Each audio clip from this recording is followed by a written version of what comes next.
Bonsoir, nous sommes ici ce soir réunis pour parler de l'art et de la valeur de l'art, c'est-à-dire plus de marché de l'art que d'art.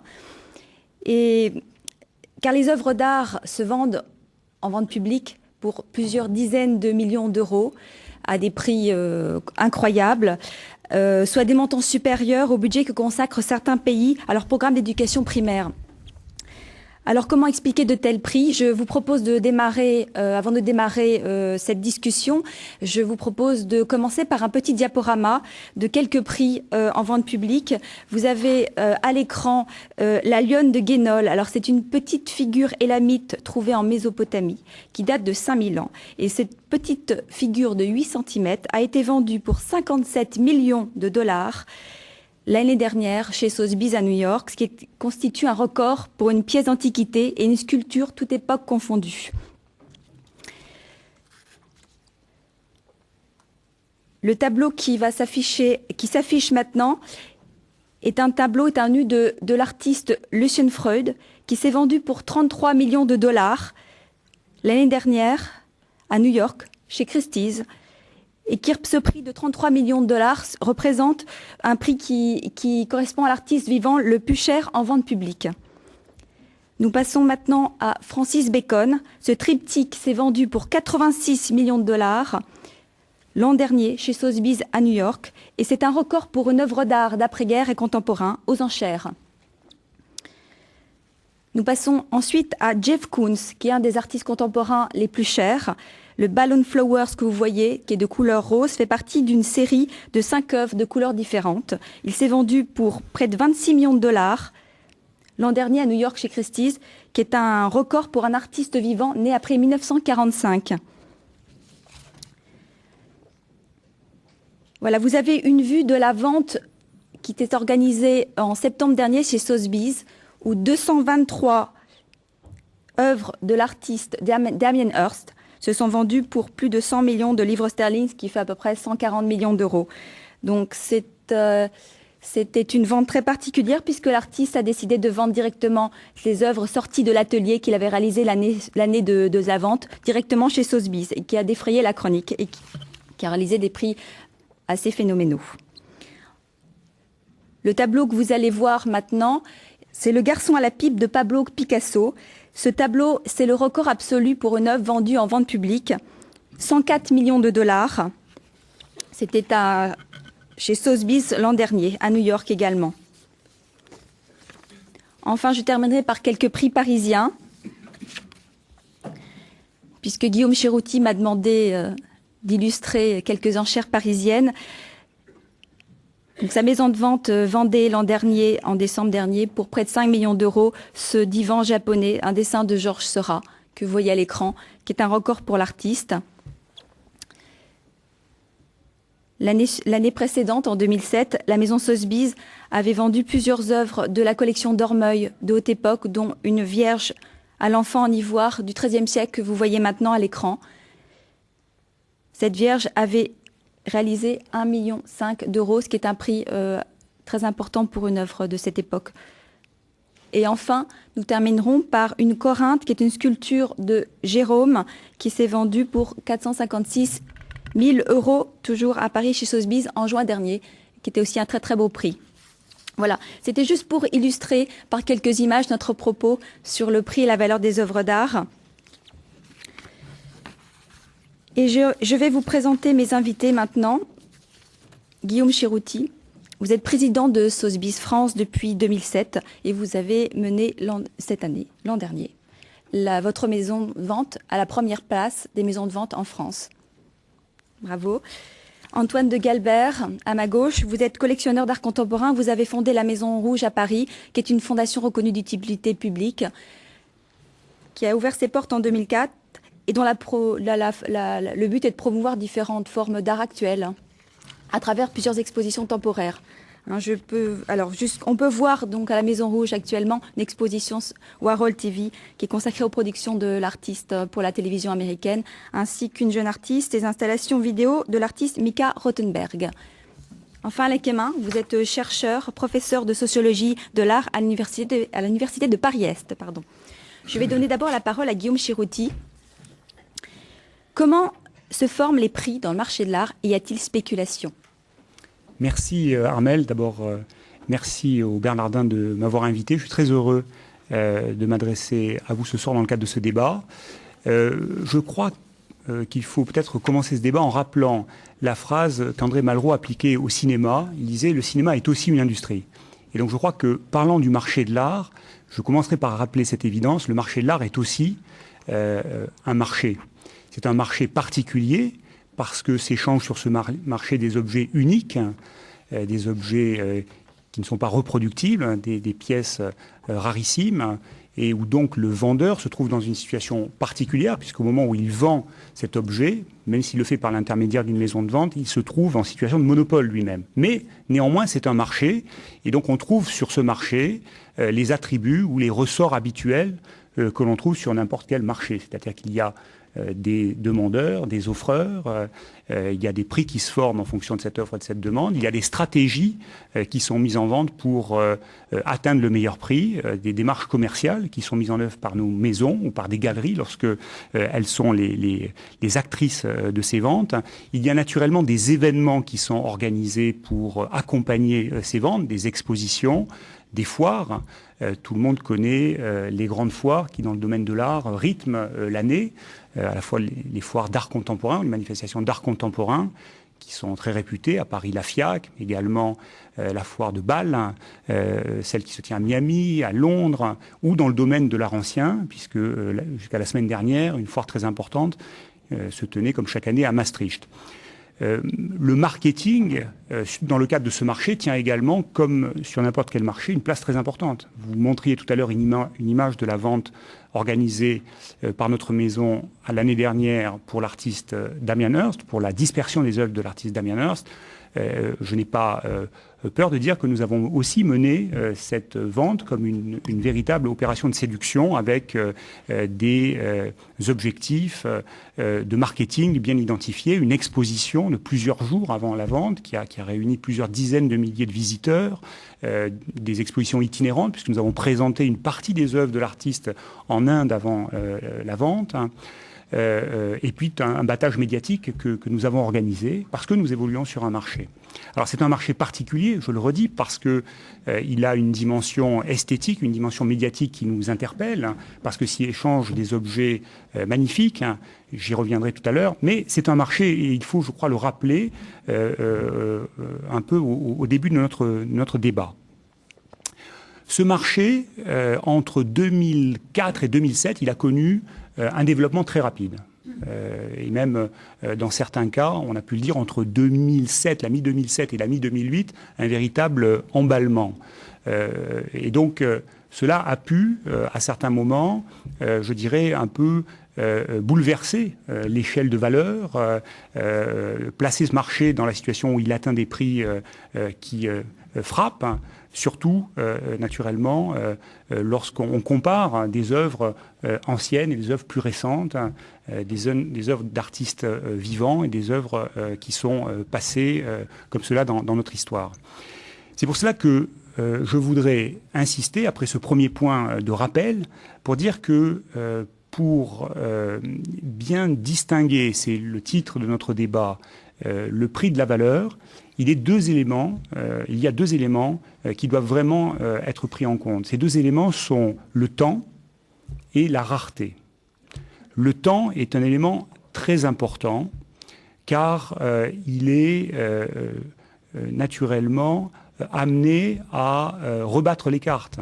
Et il y a dans l'histoire de l'art, dans l'histoire du marché de l'art, des dizaines d'exemples où l'on voit des déclassements, des reclassements, des déclassements suivis de reclassements suivis de déclassements. Vous avez montré, et c'est pour ça que j'ai tenu à ce que cette œuvre apparaisse dans le diaporama, l'œuvre de Jérôme, la Corinthe, une sculpture qui a été vendue il y a à peu près 1 an à Paris, une très belle sculpture. Jérôme était, de son vivant, avec quelques autres, avec Cabanel ou Bouguereau, parmi les artistes académiques les plus cotés.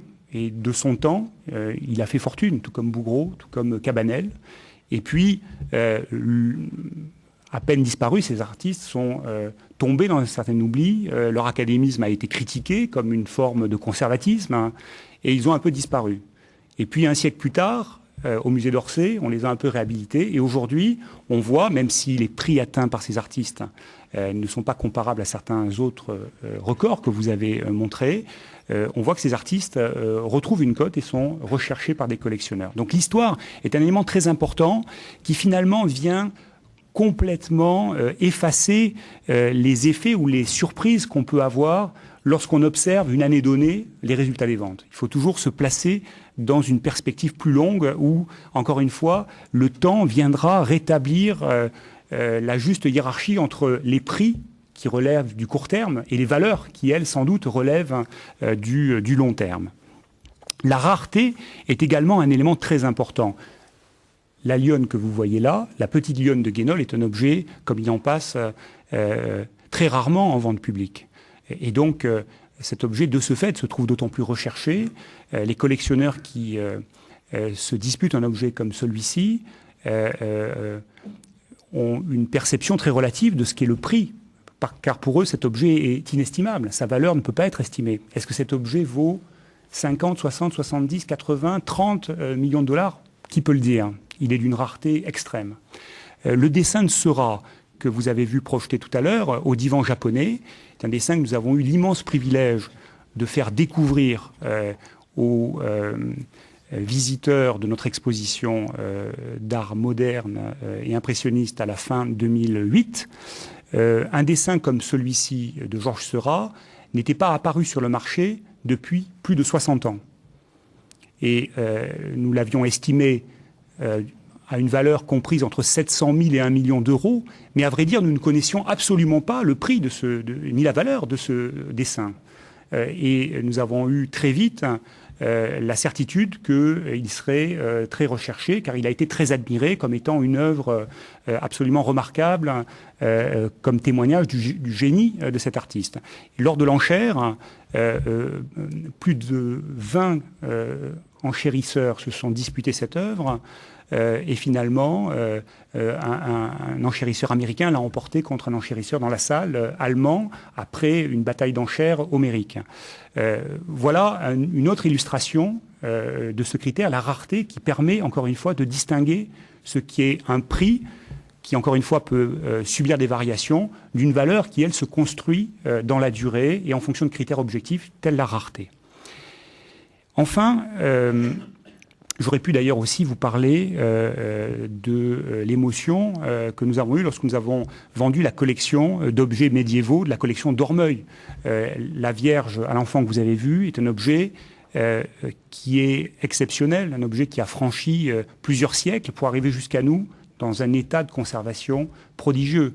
Donc voilà un objet dont la valeur ne fait aucun doute. Et si demain nous remettions cet objet en vente à Paris, d'ailleurs, si nous faisions la même chose avec le Seurat, cela produirait le même effet. Eh bien, je suis certain qu'on retrouverait peu ou prou les mêmes prix, parce que ces objets, encore une fois, ont résisté au temps. Alors, je termine mon propos introductif, Armelle, en répondant ou en lançant le débat sur votre question. Le marché de l'art est-il spéculatif? D'abord, et ce n'est pas moi qui le dis, et peut-être que Alain Quemin, qui est un grand spécialiste, viendra le confirmer ou le détailler. Toutes les études montrent que, sur le long terme, l'art n'est pas un bon placement financier. Ce n'est pas un placement financier de tout repos. Et les économistes les plus éminents, je pense à l'économiste américain Baumol, par exemple, qui est très réputé par ses travaux dans de nombreux domaines, eh bien, les économistes ont montré que lorsqu'on prenait des séries très longues, on s'apercevait que la rentabilité ou le rendement financier des objets ou des œuvres achetées sur le marché de l'art était inférieur à la rentabilité moyenne des placements financiers. Donc je ne crois pas qu'on puisse valider la théorie selon laquelle les intervenants sur le marché de l'art réfléchissent en termes de placement financier. Baumol disait, de manière un peu drôle, qu'il y avait une différence entre le rendement moyen des produits financiers et ce qu'on pouvait tirer du marché de l'art, au détriment du marché de l'art, et que cette différence était tout simplement le bonheur que le collectionneur avait à posséder cet objet. Et donc il était prêt à perdre un peu d'argent par rapport à un placement financier qui était sans doute plus rentable. Alors, ceci étant, évidemment, comme nous sommes également souvent dans des logiques de court terme, il se peut tout à fait que dans des logiques de court terme, il y ait des phénomènes, sinon spéculatifs, du moins d'emballement du marché, qui peuvent provoquer des calculs, faire intervenir différents intermédiaires qui eux-mêmes auront une stratégie. Mais j'insiste pour dire que cela sera ponctuel, dans le court terme, relativement isolé, car ce n'est pas le moteur principal du marché de l'art. Merci Guillaume. Vous avez parlé d'emballement et pas de spéculation. Vous êtes très prudent sur les mots. On est passé de la lionne de Guignol à une vente comme Damien Hirst. On est à deux extrémités. Vous avez parlé comme critère de l'art, la rareté. Pour la lionne de Guignol, on est sur un objet quasi unique. Pour la vente Damien Hirst, on est sur 223 œuvres qui ont été réalisées quelques temps avant la vente. On est dans deux extrêmes. Donc il n'y a pas de la rareté. Néanmoins, cette vente a explosé en prix. Et je ne suis pas sûre que si vous réorganisiez cette vente-là aujourd'hui, elle ferait les mêmes prix. Je vais demander à Alain Quémin ce qu'il en pense. Pouvez-vous nous expliquer le mécanisme de création et de validation des valeurs dans l'art et peut-être rebondir sur la question de Guillaume Cheruti sur le placement financier? Est-ce qu'il y a spéculation? Est-ce que les gens spéculent sur Damien Hirst, par exemple? Alors pour illustrer ce thème de la construction de la valeur artistique, on peut faire référence aux travaux très canoniques de Raymond de Moulin, qui est une sociologue de l'art française, qui a un peu créé ce domaine, et donc qui montre bien que la valeur de l'art en fait se construit à l'articulation du marché et du musée.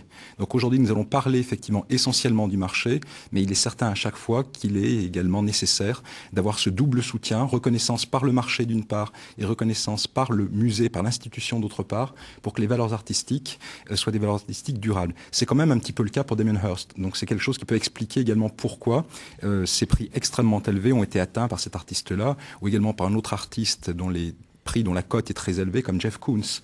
Ce qui m'a beaucoup frappé, c'était en étant à New York il y a quelques mois, de visiter une exposition de Jeff Koons au Met, donc dans l'un des musées les plus impressionnants, dans l'un des musées les plus reconnus au monde. Il y avait une exposition de Jeff Koons et si mes souvenirs sont bons, il devait y avoir 4 œuvres de Jeff Koons en tout et pour tout. Toujours est-il que ça permettait de donner le label Metropolitan Museum à Jeff Koons et à l'instituer comme étant un très grand artiste contemporain qui, de son vivant, donc peut avoir toute sa place dans un musée aussi important. L'opération également du château de Versailles avait probablement également cette dimension-là. Je ne dis pas que ça épuise tout le sens de la manifestation, mais c'est quelque chose qui probablement a joué. Je rejoins également complètement Guillaume Cheruti sur l'instabilité du devenir des prix des artistes et sur les dangers qu'il y a toujours effectivement à spéculer sur l'art contemporain, car ce qui caractérise fondamentalement l'art contemporain, effectivement, c'est l'incertitude sur les prix et même l'incertitude sur la valeur à plus long terme. Il y a un exemple que j'emprunte là aussi à Raymond de Moulin, que j'aime beaucoup citer à chaque fois, c'est une même dépense qui a été occasionnée donc à 2 reprises par le duc d'Aumale en 1889, à quelques mois d'écart. Donc ce très grand collectionneur a dépensé exactement la même somme pour acquérir une toile. Donc c'était une toile de Meissonnier, qui était l'un des artistes les plus reconnus de son époque, dont tout le monde pensait que c'était un artiste déjà acheté par les institutions et donc qui allait rester dans l'histoire de l'art comme étant un très grand artiste. Donc une seule toile de Meissonnier et à quelques mois d'écart, le même duc d'Aumale a acheté donc plus de 300 dessins de François Clouet de son école.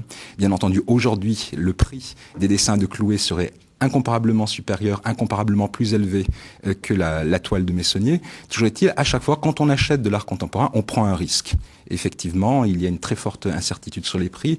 Ce qui me fascine toujours, c'est que l'on aime citer les collectionneurs qui découvrent des artistes et qui font de très bonnes opérations, mais on oublie toujours que ces mêmes collectionneurs qui font des placements très avisés sur certains artistes font également des erreurs absolument énormes sur d'autres artistes. Les très grandes collections sont pleines de cadavres, également d'artistes complètement oubliés. Et puis, comme on aime beaucoup justement croire qu'il est possible de faire des choix absolument sans erreur, eh bien, on a toujours tendance à laisser un petit peu dans l'ombre, avec le recul, une fois justement que l'histoire de l'art, que le temps ont fait leur œuvre, à laisser donc de côté ces artistes qui, eux, sont véritablement considérés comme mineurs. Donc je crois effectivement que c'est une idée assez répandue, parce qu'il y a un jugement très moral également qui est associé à cela. Il ne faudrait pas que les gens puissent spéculer sur l'art, que les gens puissent gagner de l'argent sur l'art.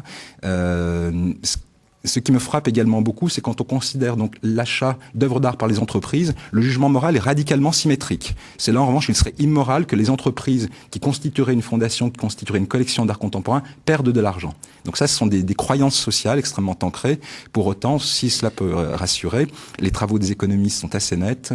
L'art est effectivement un assez mauvais placement. Et effectivement, on peut tout à fait expliquer cela par le bénéfice qu'il apporte en termes de capital de jouissance. On l'apprécie, l'art, et on l'achète essentiellement pour cela. Oui, j'ai envie de vous poser une petite question complémentaire. Dès lors qu'un artiste meurt, est-ce qu'il y a une validation plus forte de sa cote ou de ses prix dès lors qu'il arrête de produire puisqu'il est décédé? Est-ce que ça a une incidence? Ce qui change un petit peu la donne, effectivement, c'est que la production devient finie. Donc on peut supposer des fois que la cote de l'artiste va se trouver renforcée. On a vu l'exemple avec des artistes qui sont morts très jeunes comme Keith Haring ou Jean-Michel Basquiat. Donc effectivement, les cotes sont stabilisées en tout cas parce qu'effectivement, il n'y a pas une incertitude sur ce que va devenir l'œuvre de l'artiste dans sa phase de production ultérieure qui pourrait éventuellement décrédibiliser ce qu'il a produit antérieurement. Donc effectivement, le simple fait que la production se finisse, se tarisse, a tendance en général à asseoir la cote, voire à la renforcer. Quels sont les autres critères qui sont déterminants dans le prix d'un artiste? Est-ce que le fait qu'il soit très productif ou qu'il ait peu produit? Est-ce que la notion de pédigré, on n'en a pas parlé, mais il y a une collection, la collection Yves Saint Laurent et Pierre Berger qui s'est vendue le mois dernier à Paris. On a parlé de pédigré pour cette collection dont les prix ont énormément flambé. Quels sont les critères qui ajoutent au prix? Au final, c'est la désirabilité qui va expliquer effectivement le prix des œuvres d'art. Et la désirabilité, effectivement, s'explique en partie par la rareté, peut s'expliquer dans certains domaines par l'état de conservation de l'œuvre, va s'expliquer également par la provenance, puisqu'il y a quand même, comme dans les sociétés primitives, une certaine forme de mana associée à l'œuvre d'art. On considère qu'une certaine partie de la personnalité des précédents propriétaires reste incorporée à l'intérieur de l'œuvre. Et puis également, il y a des phénomènes de mode qui jouent. On a des phénomènes de redéfinition du goût en fonction des époques. Donc il y a tout un ensemble de facteurs. Et au final, effectivement, eh bien ces préférences et cette désirabilité s'expriment véritablement lors de l'achat privé ou encore plus nettement lors de l'achat en vente publique. Très bien. Antoine de Galbert, vous êtes collectionneur. Quel type de collectionneur êtes-vous? Collectionnez-vous Kunz ou Hertz? Ni l'un ni l'autre. Je suis assez... comment dire, je vais peut-être vous surprendre, mais je suis finalement le seul collectionneur, à moins qu'Alain et Guillaume collectionnent en privé. Et bizarrement, tout ce que j'entends, mais il faudrait peut-être inviter plusieurs collectionneurs, mais tout ce que j'entends ne me concerne absolument pas. Vous n'êtes pas dans le marché de l'art? Je suis dans le marché de l'art, mais d'une autre manière. C'est-à-dire que, d'abord, je pense que ce soir, on parle du marché des grandes maisons de vente, qui est un marché essentiel, très important, mais qui est simplement une part du marché. Il y a le marché de l'art. Dès qu'il y a échange entre un amateur et un artiste, il y a un marché, il y a vente, il y a un marché énorme qui n'est pas d'artistes qui ne sont pas ni dans le milieu des galeries, ni dans le milieu des salles des ventes, etc., etc. Donc, il faut vraiment faire la part de plusieurs choses. Par ailleurs, moi, évidemment, j'ai eu la chance d'avoir un petit peu de moyens pour pouvoir devenir collectionneur, mais je vous garantis que une fois l'œuvre achetée, l'argent disparaît. C'est-à-dire que l'argent n'existe qu'au moment où je suis confronté au désir d'acquérir une œuvre. Je peux pas, je discute, etc. Mais après, ça disparaît totalement. Donc, la thésaurisation, la spéculation, je ne me fais pas, comment dire, l'avocat du diable, mais tout ça ne me concerne absolument pas. Mais en revanche, je peux très bien acheter des œuvres qui deviennent un jour connues ou chères, et tant mieux. Ce n'est pas non plus, je veux pas dire l'inverse il faut pas non plus être hypocrite. C'est génial d'avoir une belle collection qui s'est valorisée, mais ce n'est pas mon moteur. Alors, à ce moment-là, je pense qu'il faut un petit peu dissocier tout de même. Quand on parlait de spéculation je crois qu'il faut quand même vraiment dissocier les collectionneurs. Moi, ce sont des gens que j'aime, que je respecte, c'est un statut très, très, très remarquable et magnifique, de tous les autres qui sont simplement des acheteurs, des revendeurs, des spéculateurs, et je pense que je crois que c'est clair, en fait. Mais il vous arrive de revendre ou vous êtes un accumulateur? Il m'est arrivé récemment de revendre et de me confronter justement au marché, c'est-à-dire d'affronter la salle des ventes. Et c'était assez étonnant puisque j'ai C'était une vente plutôt ça m'est arrivé qu'une fois en fait, hein, je dois vous dire, mais certaines œuvres ont fait des prix astronomiques alors que je les avais achetées rien du tout. D'autres se sont vendues à quelques centaines d'euros. Voilà, mais c'est pas... Est-ce que vous suivez la cote des artistes que vous collectionnez? Est-ce que ça vous importe? Ça m'arrive parce que ce serait un peu hypocrite effectivement de dire que je suis au courant de rien. Mais bon, il m'arrive d'aller dans une foire, dans une exposition, de demander le prix. Ah oui, ça vaut tant. Effectivement, je l'ai acheté 10 ans avant, le 10e du prix. Bon, ça me fait sourire, mais je sais pertinemment que de toute façon, 5 ans après, ça revaudra le prix. Enfin, le sujet ne m'intéresse pas fondamentalement. Il intéressera peut-être un jour mes enfants, mais moi, il ne m'intéresse pas. Au contraire, il fait, comment dire, j'ai dit une fois qu'il rendait l'argent intelligent. J'ai été très attaqué par quelqu'un qui m'a dit que l'argent ne pouvait pas être par essence intelligent, mais en tout cas, il le fait disparaître. Donc je crois que c'est important de dire ça. Par ailleurs, effectivement, je crois que Guillaume l'a dit, mais il faut être très prudent avec la notion de marché. Il y a dans le marché des œuvres qui vont disparaître un jour. Il y a dans la création des œuvres qui vont rentrer dans le marché. Il faut être très modeste et très humble face à la valeur des œuvres. Vous êtes un collectionneur qui vous intéressez aux très jeunes artistes, au moment où ils ne sont pas connus, ou vous vous intéressez aux valeurs confirmées également? En fait, j'essaye de me fixer des règles, mais je n'y arrive jamais. C'est-à-dire, je me dis, bon, cette fois, je vais acheter que des jeunes, puis je tombe sur un Fontana et je pêche.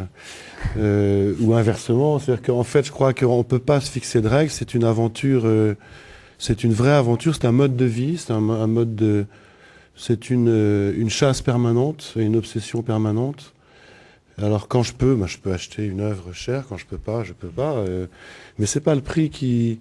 C'est d'abord quelque chose de très intérieur, quoi. Et voilà. Très bien. Guillaume Cheruti, vous avez parlé d'emballement du marché entre 2004 et 2007, j'ai envie de dire jusqu'à septembre 2008 même.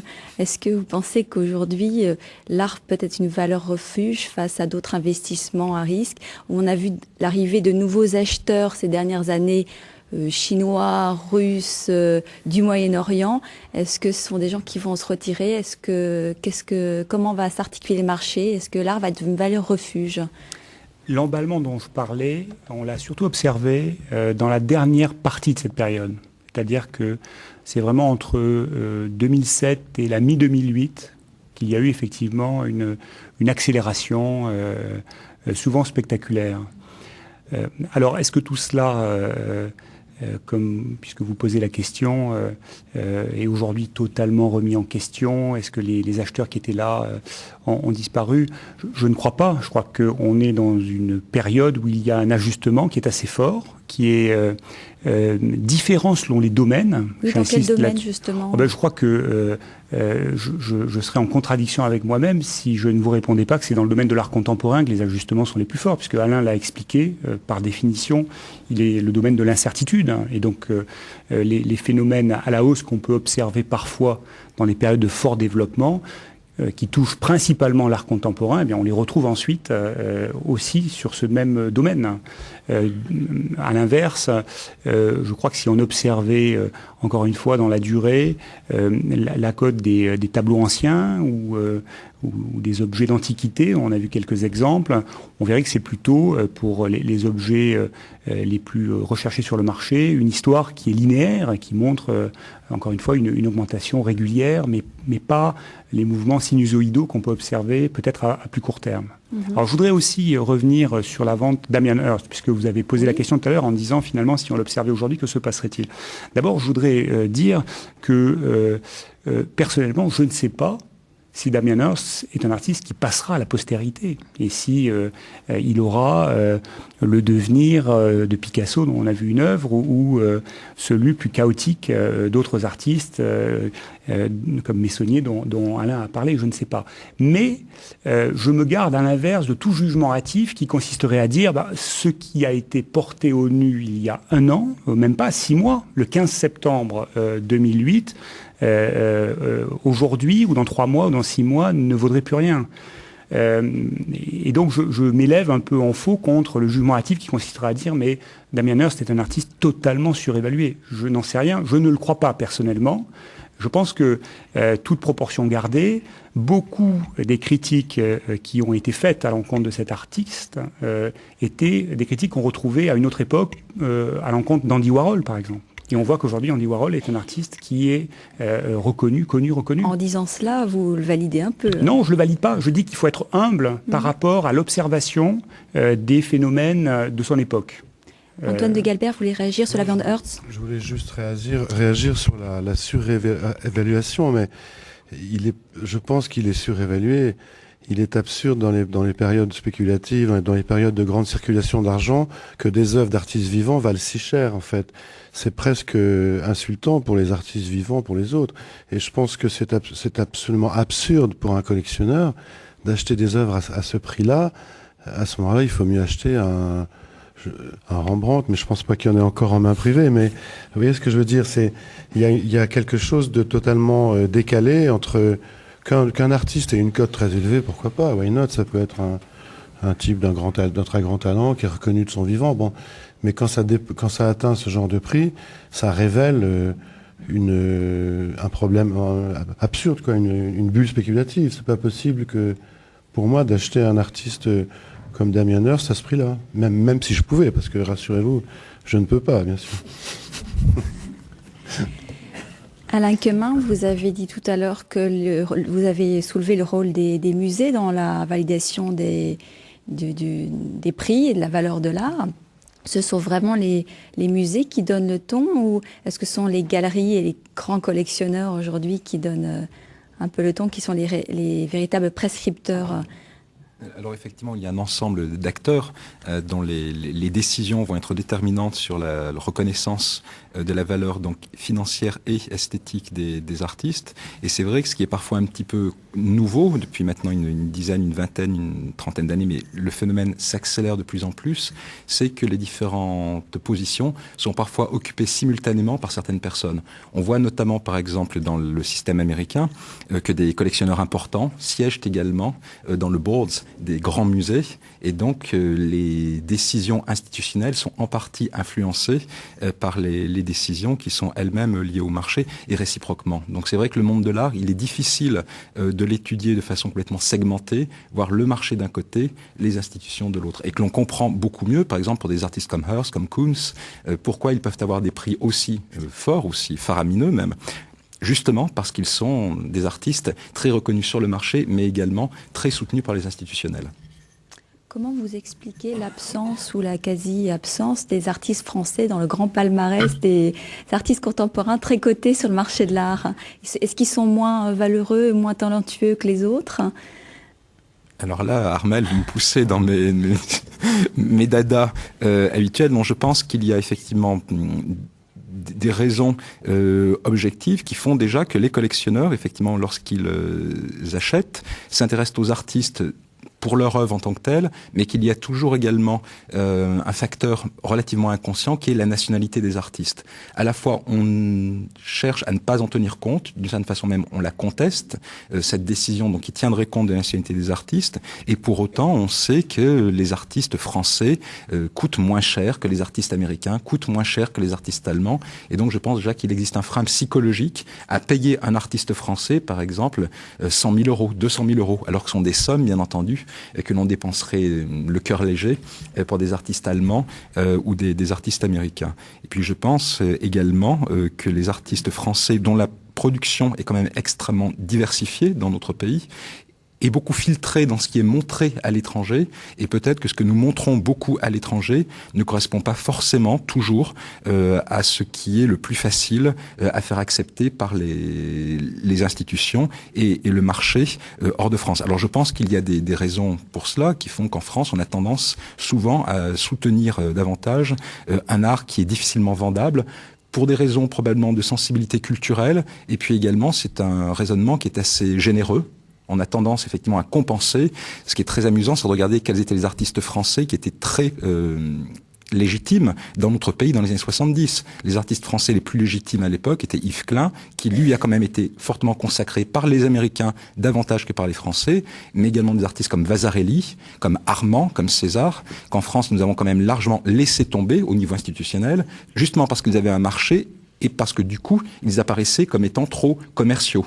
Donc, comme perdant une partie de leur légitimité. C'est un peu comme si les Américains, effectivement, avaient laissé tomber tous les artistes du pop art, des artistes comme Warhol, justement parce qu'ils auraient eu un marché. On voit bien que les logiques qui amènent à intervenir au niveau institutionnel sont radicalement différentes, et bien entendu, ça produit des effets différenciés.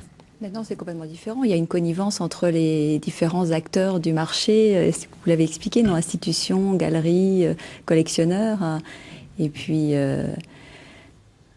Alors en France, je pense quand même qu'il y a une plus forte coupure entre le marché et les institutions. Plus en France. Davantage en France. On voit bien par exemple pour l'exemple de Damien Hirst dont on parle depuis un moment. Damien Hirst quand même est un artiste qui a été beaucoup soutenu par Charles Saatchi, qui est un très important collectionneur, mais également par Sotheby's et qui a également été très soutenu par le British Council. Donc on voit une institution publique, un très important collectionneur, une très grande maison de vente aux enchères qui effectivement pense qu'un artiste mérite d'être soutenu et qui conjugue leurs efforts. En France, on voit beaucoup moins. Il y a toujours quand même une certaine réticence de la part des institutionnels à s'engager auprès du marché. Et on voit bien même que les fondations privées comme la fondation Antoine de Galbert, la Maison Rouge par exemple, sont des institutions quand même très neuves, très récentes dans notre pays, alors que dans d'autres pays, c'est quelque chose qui est beaucoup plus ancré dans la réalité du monde de l'art.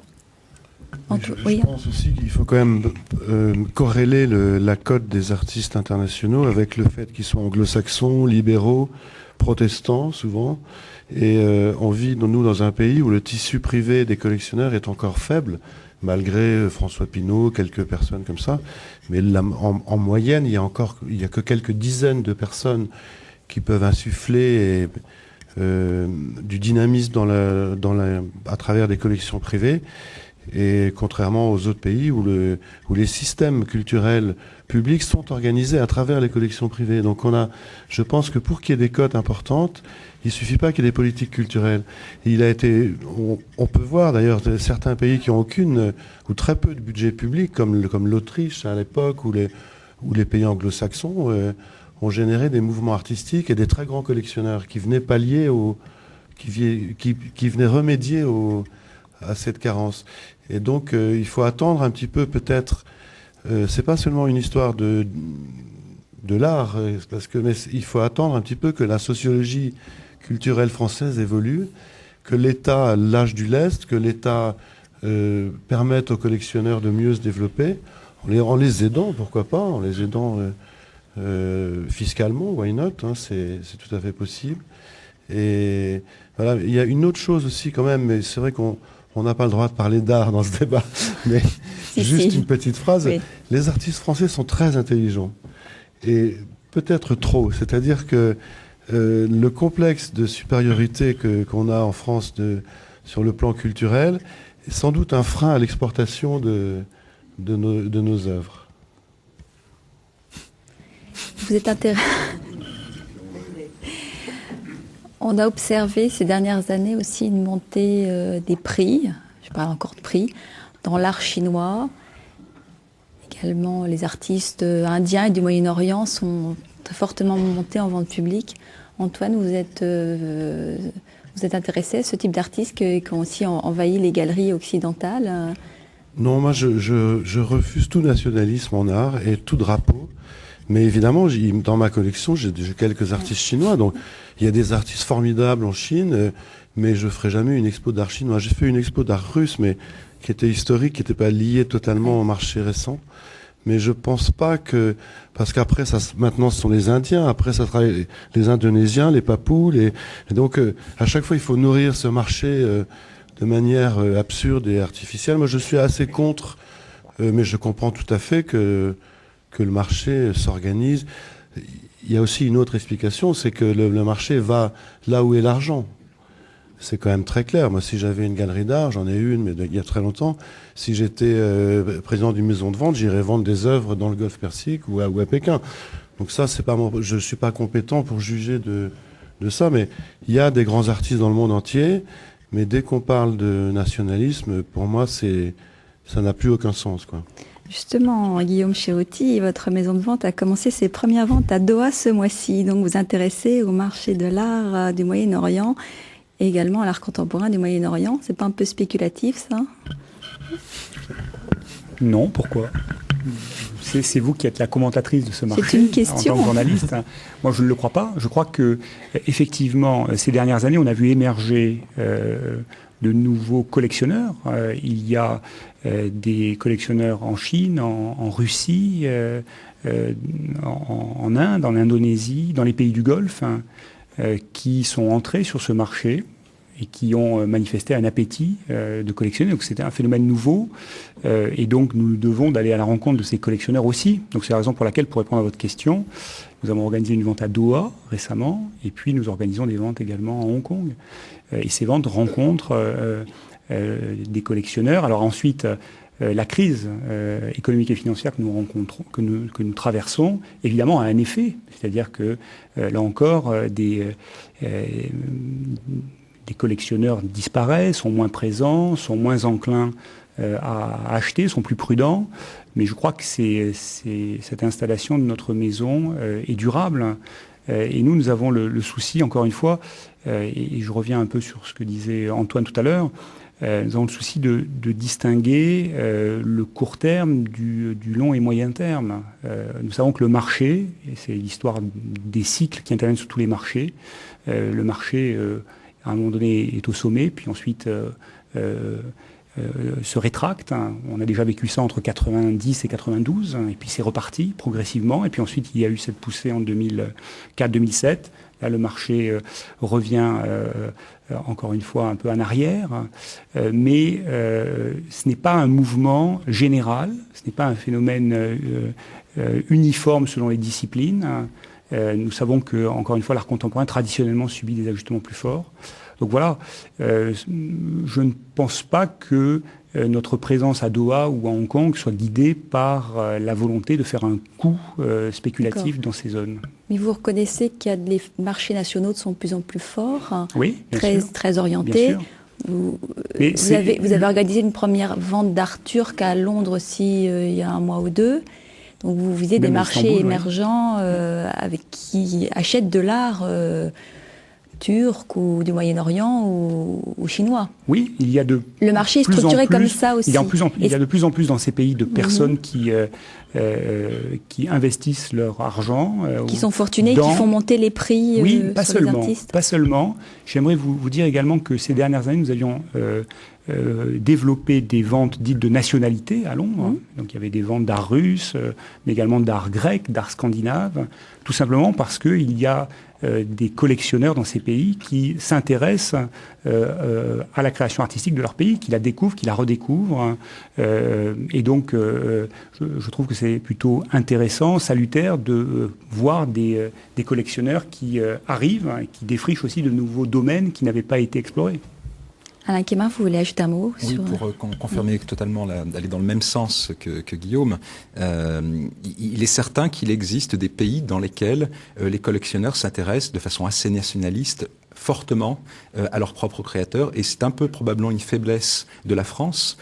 Si on prend notre collectionneur le plus important, François Pinault, il a acheté beaucoup d'artistes très consacrés, beaucoup d'artistes américains et comparativement moins probablement d'artistes français que nous le font des collectionneurs importants, des collectionneurs allemands qui achètent beaucoup d'artistes allemands, des collectionneurs américains, beaucoup d'artistes américains, et puis également les collectionneurs chinois qui s'intéressent aux artistes chinois. Et je pense également que ce qui peut expliquer une certaine désaffection pour les artistes russes, alors qu'on aurait pu penser il y a maintenant une quinzaine d'années par exemple qu'ils allaient devenir relativement importants, c'est le fait que les collectionneurs russes n'aient pas tant suivi que cela leurs artistes nationaux, probablement en grande raison parce que beaucoup de Russes très fortunés ne vivent pas en Russie mais vivent à Londres, et donc se sont intéressés aux artistes britanniques, sont intéressés aux artistes américains, et finalement on voit que les rares artistes russes qui se sont véritablement imposés comme artistes relativement importants sur la scène internationale de l'art sont des artistes qui eux-mêmes ont fait la même chose que les riches collectionneurs russes qui sont allés s'installer dans le monde occidental, quoi. Antoine de Galbert, votre collection porte sur quels artistes? Je cite jamais les artistes que je collectionne parce qu'il suffit d'en citer un pour que les 10 autres me détestent. Donc mais en fait, elle est plutôt un peu multiforme. C'est-à-dire, c'est vrai que je suis pas un spécialiste du marché. Vous avez un fil conducteur. Je connais bien l'art contemporain, évidemment. Mais je collectionne pas uniquement l'art contemporain, donc je m'intéresse à des tas de choses, entre autres aux objets aux reliquaires, aux choses religieuses. D'ailleurs, c'est pour ça que je suis venu ce soir. Et j'adore les ex-voto, les reliquaires, les crucifix, toutes ces choses-là. J'adore l'art populaire, j'adore l'art brut, ce qu'on appelle l'art brut, c'est-à-dire au sens du buffet, au sens français, l'art des incultes. Et j'adore aussi l'ethnographie. Et finalement, je me rends compte que je suis professionnellement dans cette Maison Rouge avec mon équipe toute la journée au cœur de l'art contemporain. Mais dans ma vie privée, l'art contemporain représente peut-être maintenant 50% ou à peu près de mon activité personnelle. Et donc finalement, je m'éloigne un petit peu du sujet de ce soir, mais ce sont d'autres marchés aussi, évidemment. L'art primitif, Sotheby's organise des ventes magnifiques. Il m'arrive même d'y aller et d'acheter. Donc, comment vous me ferez des prix la prochaine fois. Non, sérieusement, je suis dans plusieurs marchés à la fois, quoi. Mais je pense que vous devriez interroger Alain Comin, parce qu'il y a un marché de l'art qui est constitué par un marché de l'Antiquité, un marché de l'art contemporain. Notre sujet de ce soir, je crois, touchait il y a quelques années, à l'époque où Raymond de Moulin écrivait ses livres, touchait 1 ou 2% de la globalité du marché de l'art. Aujourd'hui, le marché de l'art contemporain s'est beaucoup développé pour les raisons dont on a parlé. Et aujourd'hui, c'est 10%, je crois. Donc, bon, voilà, il faut quand même expliquer qu'on parle d'un tout petit milieu et que quand Damien Hirst se promène gare de Lyon, personne ne le reconnaît. Donc, tout ça est très relatif. Et voilà, c'est tout. Je voudrais demander ou à Guillaume Chirouty ou à Alain Comin pourquoi autant de gens aujourd'hui s'intéressent plus à l'art contemporain qu'à l'art ancien. Moi, je vais juste répondre avant de laisser parler parce que j'étais très inquiet, moi, quand on disait que l'art contemporain était à la mode. Oui. J'étais même inquiet, j'étais même exaspéré parce que être à la mode signifiait qu'un jour il ne le serait plus. Et j'ai un peu peur que c'est ce qui arrive en ce moment. Je ne le souhaite pas, mais j'ai un peu peur. Et j'étais extrêmement inquiet, moi, de cette collusion entre la mode et l'art. Et l'art contemporain, l'art dans son ensemble, mérite mieux que d'être une mode. Il faut entraîner une population à s'y intéresser, à vivre au sein de l'art au quotidien. Mais la mode est vraiment quelque chose de contestable pour moi. Vous reconnaissez qu'il y a une mode dans l'art contemporain, le fait de... Il y a non seulement des modes dans l'art contemporain, mais l'art contemporain était à la mode. Je pense que l'art, et en particulier l'art contemporain, effectivement, est un marqueur social. Et nous avons connu une époque durant laquelle beaucoup de gens ont acquis des fortunes considérables, et effectivement c'était une façon d'affirmer leur nouveau statut, en particulier, oui, avec les exemples de milliardaires russes, que de constituer une collection en art contemporain. Donc il y avait, mais je pense que c'est effectivement une partie très visible du phénomène, mais qui ne recouvre effectivement qu'une petite partie de celui-ci. Qu'est-ce qui explique que des gens fortunés achètent, fassent des collections d'art contemporain plutôt que d'art ancien? Il y a une réponse à ça? Est-ce qu'il c'est plus un marqueur social plus important, l'art contemporain, que l'art ancien? Je pense que c'est lié à la... Il y a une fascination pour... Je crois que c'est lié à la sociologie des gens riches. C'est-à-dire que quand vous êtes un Russe, un Ouzbek qui gagne 60 milliards en 5 ans, il faut construire votre univers social, il faut construire votre environnement, il faut construire des tas de choses. Et l'art contemporain est finalement une très bonne façon de s'entourer. Mais les vieilles fortunes, par exemple, ne collectionnent pas du tout l'art contemporain. C'est quelque chose qui est lié à un monde social assez, je ne veux pas être, méprisant, mais assez neuf, assez neuf et tourné vers l'avenir. C'est pas l'apanage des vieilles familles, par exemple, qui se tournent plutôt vers leur passé et qui s'accrochent à... Vous voyez, je crois que c'est vraiment lié à un argent frais, l'art contemporain. Oui. Très bien. Vous avez un mot à rajouter, Guillaume? Oui, moi je voudrais revenir sur un point. Alors je ne suis pas en accord avec tout ce qui a été dit, mais ça nous amènerait trop loin. Je voudrais revenir sur un point très important qui me tient à cœur. On a un peu évoqué le dynamisme de l'art français ou des créateurs français et leur cote. Moi, je voudrais indiquer ou souligner que il y a vraiment une corrélation entre un marché de l'art actif, puissant, bien organisé, et tout simplement la cote des artistes, la vitalité de la création. Et je pense que l'une des raisons qui explique le succès de la vente Hearst, on en parlait, c'est ce qui a été dit, c'est-à-dire le fait que des collectionneurs, des entreprises ont également cru et sont intervenus dans ce domaine. La France, de ce point de vue, est aujourd'hui encore en retard. Alors pour différentes raisons liées à notre organisation, au fait qu'il n'y a pas de géant français sur le marché de l'art, il n'y a pas d'entreprise d'origine française comme Sotheby's, aujourd'hui entreprise américaine après avoir été créée à Londres, ou comme Christie's. Il n'y a pas d'intervenants purement français sur ce marché qui aurait pu également porter la cote de certains artistes. Je pense que c'est vraiment un élément très fort. On parlait tout à l'heure de l'intervention des musées dans l'achat direct. Je trouve qu'il serait sans doute aujourd'hui plus judicieux d'intervenir indirectement, c'est-à-dire de favoriser ceux qui interviennent auprès des artistes, qu'ils soient collectionneurs ou maisons. D'accord. Juste un mot de la fin. Oui, simplement pour dire, là entièrement d'accord avec Guillaume, que les grands pays de création, aujourd'hui les pays les plus importants sur la scène internationale de l'art, sont aussi presque systématiquement des pays dans lesquels le marché est très dynamique. La France avait un marché très dynamique dans les années 50. Ce n'est malheureusement plus le cas aujourd'hui. Donc il y a un enjeu effectivement à en prendre conscience. Merci. C'est terminé pour les téléspectateurs de KTO. Vous retrouverez les mardis des Bernardins la semaine prochaine sur le thème tradition musicale et transmission de la foi, le chant ancien et ses évolutions. Je vous remercie.